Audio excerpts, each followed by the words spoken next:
Hello friends, good morning आप सभी को। और सुबह का टाइम है और बादल छाया हुआ है, बारिश का संभावना है। तो अभी हम अपने खलियान में हैं।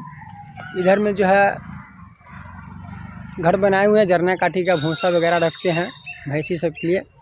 और इधर जो है खाली ज़मीन, इसमें प्याज रोपे हुए हैं, देख सकते हैं। और उधर जो है थोड़ा बहुत सजमन लगा दिए हुए हैं, ठीक है, वो सोहजन का पेड़ है। और इधर चलिए आप लोगों को दिखाते हैं एक चीज़ बहुत बढ़िया।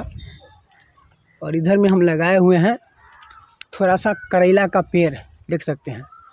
और ये जो है करेला बहुत ही बेहतरीन फरा हुआ है, बहुत ही गजब का फसल है, देख सकते हैं।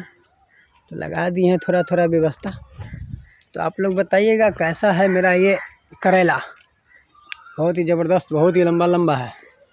और ये जो बीज जो है यहाँ का नहीं है, ये बीज लाए हुए हैं तमिलनाडु से, ठीक है।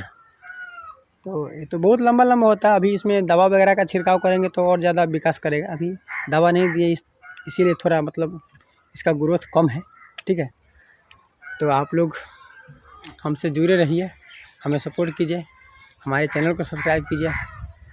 धन्यवाद।